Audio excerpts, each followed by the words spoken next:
um dos livros mais famosos da literatura norte-americana, O Mágico de Oz foi escrito por L. Frank Baum em 1900, e desde então passou por inúmeras adaptações para outras mídias. Após os direitos autorais da história original caducarem, os personagens foram adaptados e reutilizados em spin-offs, sequências não oficiais e reinterpretações, algumas das quais foram controversas no tratamento dos personagens de Baum.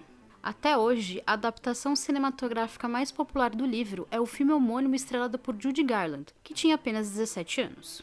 Considerado inovador devido aos efeitos especiais e o uso revolucionário do Technicolor, O Mágico de Oz foi feito em uma época que a indústria cinematográfica era muito diferente do que conhecemos hoje.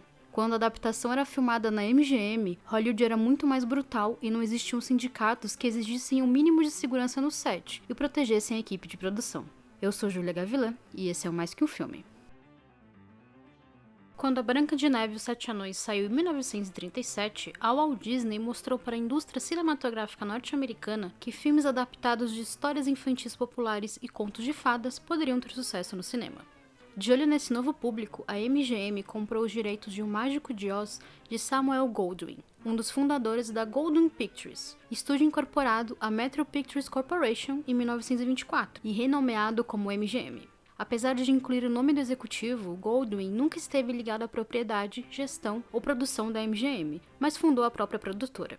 Inicialmente, ele considerou produzir um filme de O Mágico de Oz para impulsionar a carreira de Ed Cantor, que tinha contrato com a Samuel Goldwyn Productions.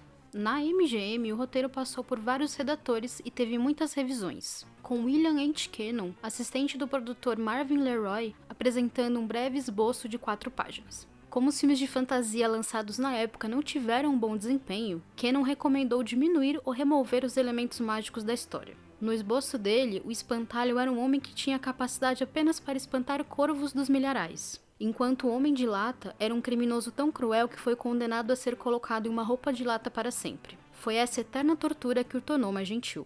A visão de Cannon era semelhante à adaptação cinematográfica de Larry Simon, lançada em 1924, na qual os elementos mágicos não existem. Posteriormente, Leroy contratou o roteirista Herman J. Mankiewicz, que apresentou um rascunho de 17 páginas das cenas no Kansas. Algumas semanas depois, ele entregou mais 56 páginas do roteiro. Enquanto isso, Leroy também havia contratado Noel Langley e o poeta Ogden Nash para escrever versões separadas da história. Acontece que nenhum dos três sabia que havia outras pessoas trabalhando em outros roteiros, o que não era um procedimento comum. Nash apresentou um esboço de 4 páginas, enquanto Langley entregou um tratamento de 43 páginas em um roteiro completo do filme. Ele também entregou mais 3 roteiros, desta vez incorporando as canções escritas por Arnold Harlem e Ip Herberg. Florence Rayson e Edgar Allan Wolfe enviaram um roteiro para o estúdio e acabaram sendo contratados para retocar o texto. A MGM pediu que eles garantissem que a história permanecesse fiel ao livro de Baum. No entanto, o produtor Arthur Freed ficou insatisfeito com o trabalho da dupla e transferiu a responsabilidade para Langley. O roteiro de O Mágico de Oz ainda passou por mudanças durante as filmagens, com Victor Fleming e John Lee Maher revisando o material, acrescentando e cortando algumas cenas. Após inúmeras reescritas, o roteiro base para o filme ficou pronto em 8 de outubro de 1938. Muitos outros nomes estiveram envolvidos com a escrita de alguma forma, mas apenas Langley, Rayson e Wolfe receberam os créditos pelo trabalho. Porém, segundo Ernie Herberg, filho e biógrafo do compositor Ib Herberg, o músico foi o editor final do roteiro, escrevendo todos os diálogos e configurando as músicas, além de desenvolver a parte que revela o coração, o cérebro e a coragem. Ele teria juntado todas as ideias e dado coerência e unidade para a adaptação. Os produtores originais pensaram que o público de 1939 era sofisticado demais para aceitar Oz como uma fantasia direta. Portanto, a história foi repensada como a sequência de um longo sonho. Desejando atrair o público jovem, o estúdio ainda considerou adicionar à história uma trama sobre um concurso musical, onde Dorothy venceria de uma princesa mimada e egoísta que proibia todos os estilos de música, exceto clássica e opereta. Mais tarde, a ideia foi abandonada. Outra cena removida antes da aprovação final e nunca filmada era um epílogo no Kansas, após o retorno de Dorothy. Hank, a contraparte do espantalho na realidade de Dorothy, estava partindo para a faculdade de agricultura e faz Dorothy prometer que escreverá para ele. A cena implicava em um eventual romance entre os dois, o que também poderia ser uma explicação para a personagem gostar mais dele do que dos outros companheiros. Essa ideia nunca foi completamente abandonada, e existe um vestígio disso no roteiro final, quando Dorothy diz ao espantalho, antes de deixar Oz, que acredita que sentirá mais falta dele. Várias atrizes foram consideradas para o papel de Dorothy, incluindo Shirley Temple, que estava na 20th Century Fox e era a estrela infantil mais proeminente na época. Relativamente novata, Dina Durbin também foi considerada pela voz operística, mas Judy Garland, a mais experiente das três, foi escolhida para o papel por questões contratuais. A escolha de Frank Morgan como mágico também foi motivada pelo contrato que o ator já tinha com o estúdio.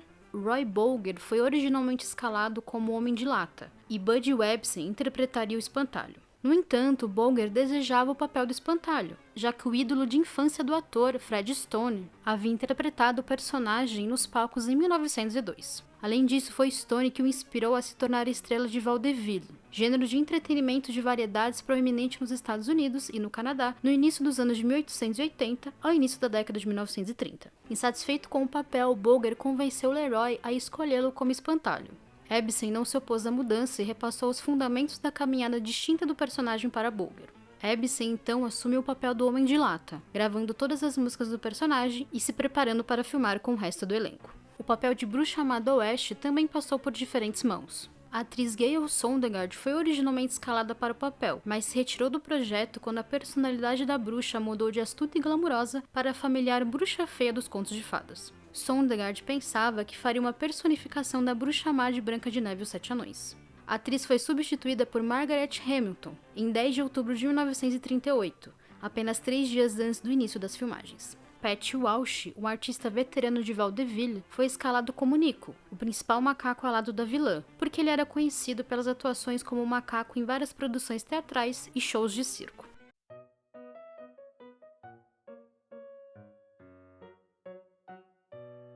Com o elenco escalado, a produção estava pronta para filmar. Porém, 10 dias após o início das filmagens, Ebsen sofreu uma reação tóxica após inalar repetidamente o pó de alumínio presente na maquiagem aplicada para transformá-lo no Homem de Lata. Ele foi hospitalizado em estado crítico e posteriormente forçado a deixar o projeto. Em entrevista incluída no lançamento do DVD do filme em 2005, Ebsen contou que os chefes do estúdio só perceberam a gravidade da doença depois que ele foi hospitalizado. Nenhuma filmagem de Ebsen como Homem de Lata foi divulgada, e apenas as fotos tiradas durante os testes de maquiagem sobreviveram. Jack Haley, substituto do ator, não sabia sobre a história e presumiu que Ebsen havia sido demitido.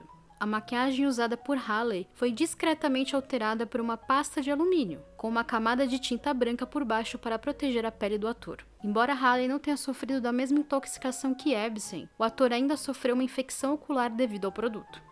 Para reduzir os custos de produção, Haley regravou apenas If I Only Had a Heart e as linhas solo durante If I Only Had a Nerve. O estúdio manteve todas as outras canções que Ebsen já havia gravado no filme, já que as músicas foram gravadas sob supervisão do compositor Herbert Stothard. A MGM ainda fez uma extensa busca por talentos para encontrar 100 atores que interpretassem os Munchkins. Como a cena era complexa e envolvia muita gente, a maioria das sequências de Oz teriam que ser filmadas antes que a sequência na Terra dos Munchkins pudesse ser feita. A equipe de maquiagem e figurino da MGM projetou mais de 100 figurinos para a sequência, fotografando e catalogando cada personagem para evitar erros de continuidade no filme. Fato era que a produção de O Mágico de Oz foi uma imensa bagunça. Contratado pelo estúdio, Richard Thorpe era originalmente o diretor da produção, mas foi demitido após 2 semanas de filmagens, porque o estúdio sentiu que as cenas filmadas por ele não tinham o ar certo de fantasia. Uma das maiores diferenças da versão de Thorpe era a caracterização de Dorothy, que ostentava uma peruca loira e uma maquiagem que a fazia parecer mais velha. Imagens do trabalho de Thorpe no filme sobreviveram até hoje e podem ser facilmente encontradas na internet. Após a demissão do diretor, Leroy reorganizou a produção e colocou George Cukor para assumir temporariamente o cargo sob orientação do executivo. Cukor mudou a maquiagem e o figurino de Garland e Hamilton, encorajando Garland a agir de uma maneira mais natural. Com a mudança, todas as cenas já filmadas entre Dorothy e a Bruxa Má do Oeste tiveram que ser refeitas. Porém, entende-se que parte das filmagens de Totó, escapando do Castelo da Bruxa, foram filmadas por Thorpe, que não recebeu crédito por elas. Também foi de Cukor a sugestão da contratação de Haley, que tinha contrato com a Fox e foi emprestado pelo estúdio. Cukor não filmou nenhuma cena para o filme, mas atuou como consultor criativo da produção. Como ele havia se comprometido em dirigir E o Vento Levou, o cineasta precisou sair da produção em novembro de 1938, quando Victor Fleming assumiu a responsabilidade da direção. Como Leroy estava satisfeito com o rumo do filme, Fleming optou por não desviar a produção do realinhamento criativo de Cukor.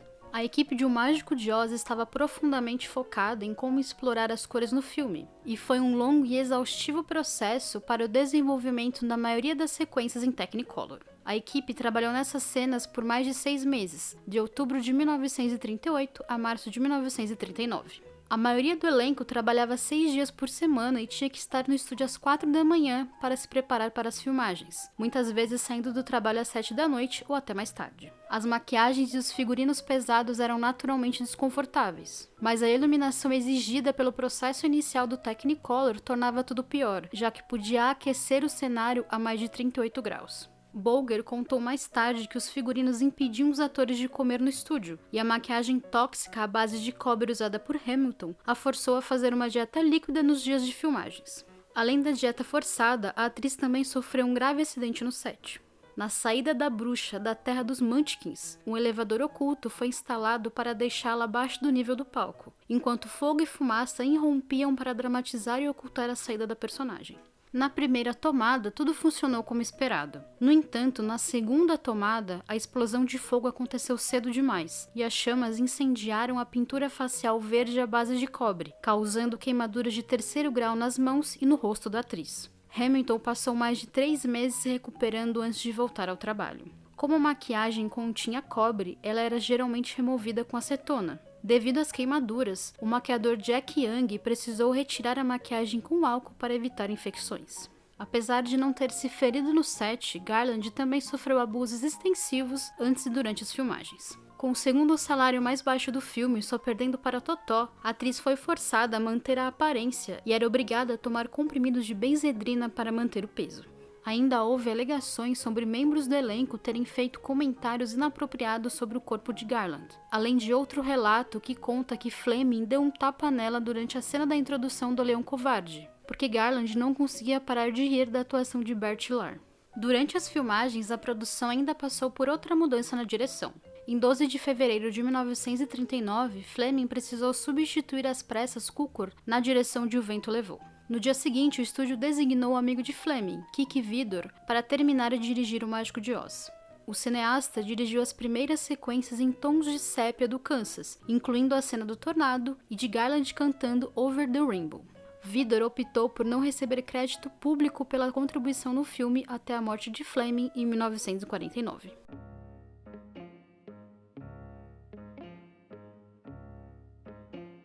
Todas as sequências de Oz foram filmadas em Technicolor de 3 faixas, que capturava registros de cores separados em 3 fitas de filme. Os créditos de abertura, o encerramento e as sequências no Kansas foram filmadas em preto e branco e coloridos em um processo de tom sépia. O departamento de arte do estúdio levou quase uma semana para decidir sobre o tom de amarelo usado na Estrada dos Tijolos Amarelos. Foram necessários 12 tomadas para que Totó corresse ao lado dos atores enquanto eles saltavam pela estrada. Uma inovação significativa planejada para o filme era o uso da impressão e estêncil para a transição para o Technicolor.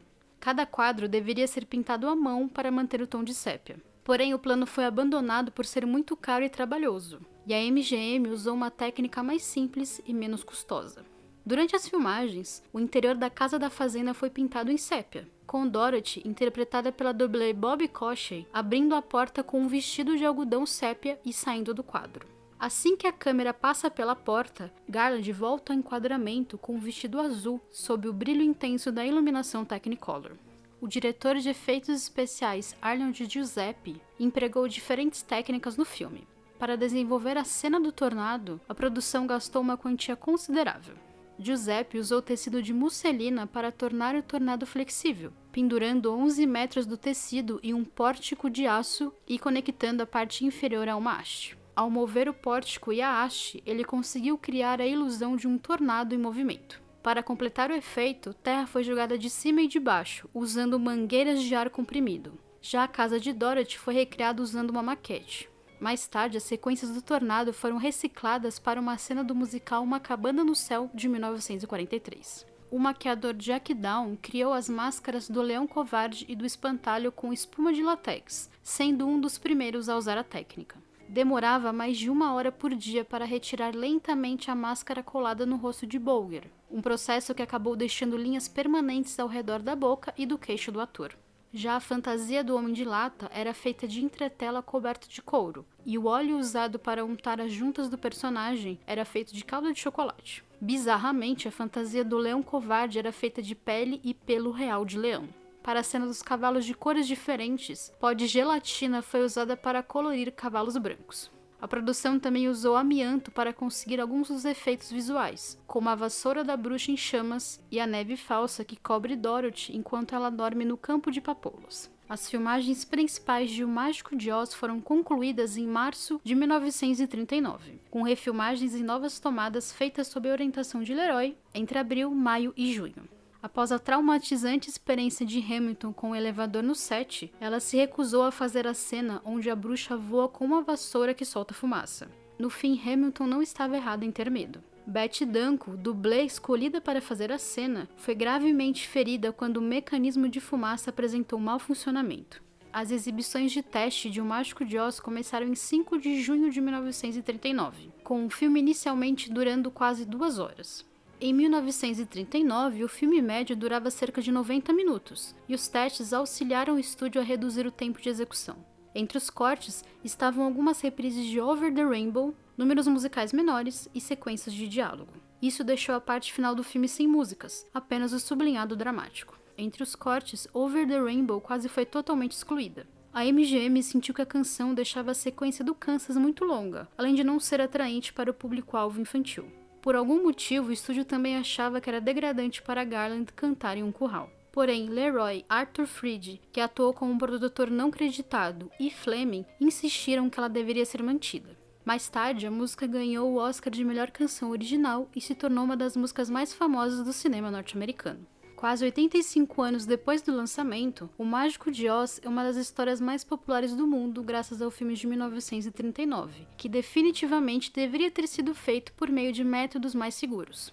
Inspirando o cinema até hoje, o clássico atemporal atraiu gerações de crianças e adultos, guiados por Dorothy por esse deslumbrante novo mundo colorido. Porém, por trás de toda essa magia, é sempre importante lembrar que existia uma indústria que não se importava com as consequências das próprias escolhas. Eu sou Júlia Gavilã e esse é o Mais Que Um Filme. Me siga nas redes sociais para acompanhar o que eu faço por aí e bater um papo comigo. Também siga o feed do podcast para não perder nada e conheça o Catarse do Mais Que Um Filme. Ou me pague um café via Pix. Até a próxima!